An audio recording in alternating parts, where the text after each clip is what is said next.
It's what friends do. They went to the deathbed of their friend. He was sitting there and he was in the moments of his passing away and the eyes closed and they were all thinking, that's the end of it. But he opened the eyes again and he said, caught yous. You thought I was gone. He says, this time I do think I'm really Donald Duck. I'm gone. This is Steve Eccles, my man of bones, bikes and snakes, anacondas and whatever. But a wonderful physiotherapist, and we're delighted to have you constantly on the program. Thank you. Good progress on the knee. You advised me about it. Yeah. And the right knee, I'm no longer limping. Good. And that's a consequence of following your advice of walking correctly. My posture. Yes. I have a most wonderful posture. You do. Absolutely. I just walk as though I'm hanging from the sky. And the pain has somewhat gone out of it. Yeah. Still swollen. Now the X-ray, I have to see Mark this coming week about the X-ray for the knee. But I'm not going to have a new knee. I wouldn't do that. It's not that bad. People talk about getting new knees and things like that. I mean, I think there are at the point when you want a new knee, that'll be the time to get a new knee, if that's in the cards. But yes, getting them done too early. Yeah. And they only last for 10 years. Well, I think they last a good deal longer these days. Yes. Yeah. They're a lot better. Would mine be plastic, wood, or titanium? Knees generally are part metal and alloy. Yeah. Some extremely expensive alloy, and then part plastic. Yeah. So that there's friction. There's very little friction when they rub together. Yeah. I think if you have two metal bits, then you get little bits of metal running around your body. You would need to get a little valve on the side and a grease gun. Yes, absolutely. That would do all right. What awfulnesses have you had to deal with this week? Well, were there anyone crawling into you along the pathway and up on the table and I know you can't. It's confidentiality and all of that. No, I had one guy who had a problem with his foot. Yeah. And then in passing he said that his thumbs were also painful. So I had a wee look at them and there was, in my mind, a little arthritis, as you have. Does arthritis travel through the body in the blood? It doesn't. No. But what's the connectivity between the thumb swelling and arthritis and the foot swelling and arthritis? How does it come to those? Well, no. I mean, there were different things. I think a rule in physiotherapy is there's no law that says you can't have two things at the same time. Arthritis. Let's briefly talk about arthritis. Right. Arthritis is a term which is so vast that it means almost nothing. It ranges from a traumatic arthritis, maybe a little staved finger if you're playing football, where you get I'm sure you've had that. Oh, yeah. Little swollen joint for 2 or 3 days. Yeah. And arthritis just means an inflammation of the joint.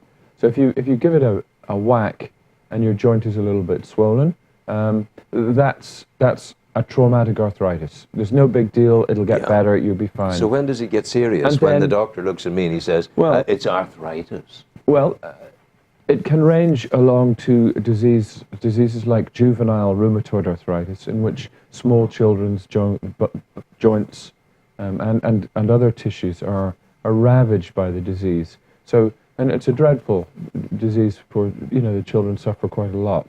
So the word ranges from minor to devastating. Yeah. And so if you say to me, I've got arthritis, that doesn't really mean anything.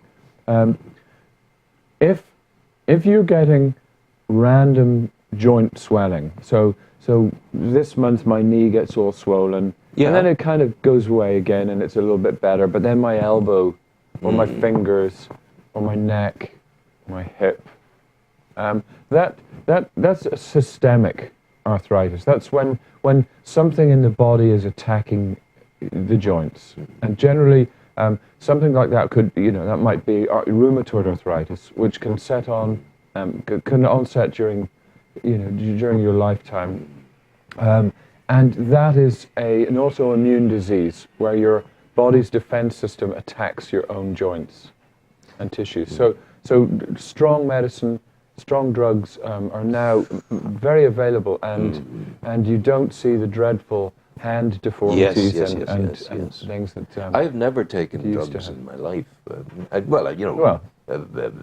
Something headache, but I mean, in real terms, I haven't.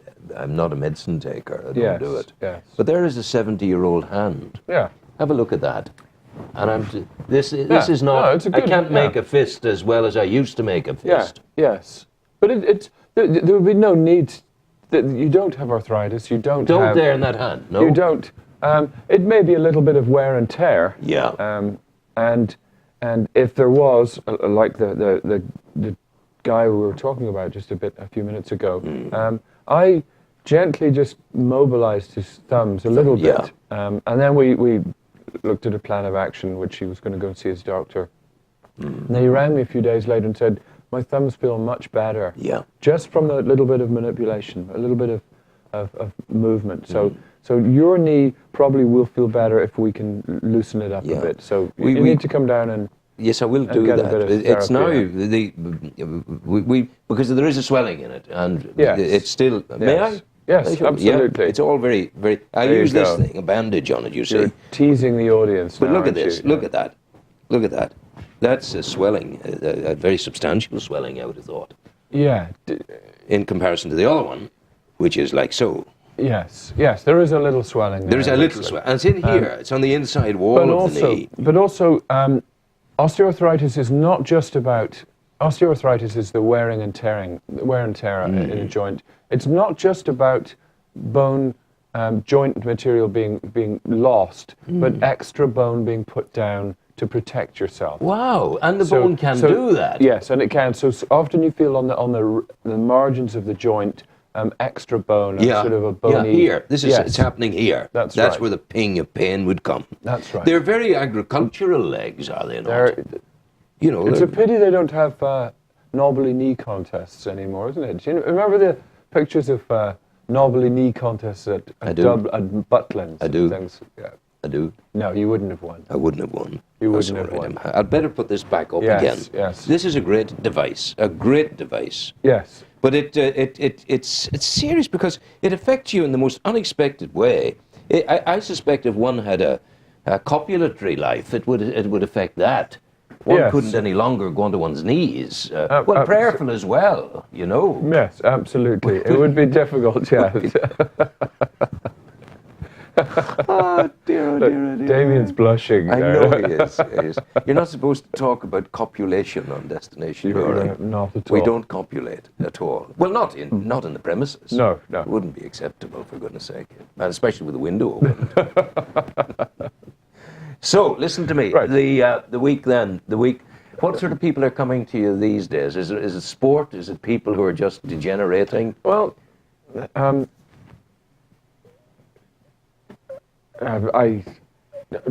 all kinds. Yes. I was going to talk about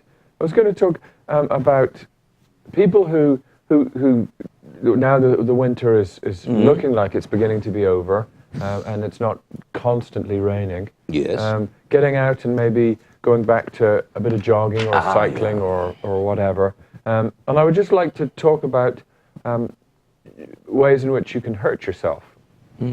I think looking back to September, October, when you were in your peak fitness before we settled in for our Christmas hibernation, and thinking, oh, well, I was doing 60 miles on the bike hard, therefore I need to do 60 miles on the bike hard here in February. Your body has changed. It's adapted to life on the sofa. The muscles are a little bit weaker now. The tendons aren't as strong.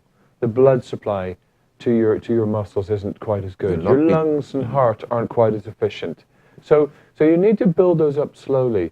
And body tissue doesn't change overnight. In fact, if you were to begin a program of weightlifting, of weight training, it takes 6 weeks of training for your muscles to start getting bigger. Wow. The initial improvements in your ability to lift are that you're recruiting more muscles in a more efficient way, and and that the muscles become a little bit more efficient, but they don't bulk, they don't hypertrophy for 6 weeks. So that's an interesting fact, I think. That's a new word for me. It is. Hypertrophy. Hypertrophy. Have you hypertrophied today, dear people? No, I don't know. And it's not just about muscles getting bigger. The blood supply to your muscles becomes more efficient. You get your hematocrit changes. You get more red blood cells in your body. Your heart and lungs become more efficient. So all of these changes need time to occur. If we try to skip that, you try to go from sofa mode to Tour de France mode, something gives. It used to drive me mad when I worked with the football teams, that when training began, they would take them up. The coach would take them up the mountains and run the legs off them, and they'd all arrive with limps and tendinitis, and we need to slowly develop. Otherwise, people get injured. So yes. And the other thing is that we need to do things properly. So for example, if you've got very flat feet, we should probably look at orthotics for the feet to make your movements more efficient. Otherwise, you're overstressing, tissues. See, at the worst of my knee, yes. I was sort of shuffling along to yes. protect. Right, and but when I started going, yes, it got better. Yeah, which is the thing. Yes, absolutely. So just making sure that everything's right and that you take things slowly and easily. Like we talked about Pilates last time, how it was fitness by stealth. You never hurt yourself. You just do what you can and a little bit more, and your body adapts. That night, the next day, it lays down a little bit more tissue, increases a bit of. Please, next week may we have a kind of a Pilates class. Yes, we could do. Wouldn't that be nice? That. Yes, it would be. Would maybe get just 2 of us, 3 of us. Yes. We do it, and we do stretching, and I will come down out of my lotus position and then enter into the Pilates mode. Yes, we will do that. That will be lovely. This is a good idea. We're going to play you some music now, and then we're going to welcome a new poet of Newry, a man called Patrick Cahill. He's writing very much in the style of Heaney, I believe. Good. Lovely stuff coming out of the land, lovely imagery. Yeah. And thank you. Oh, good. Well, God bless you if there is a God. Go well. Indeed. Thank you very much. Music, maestro, please.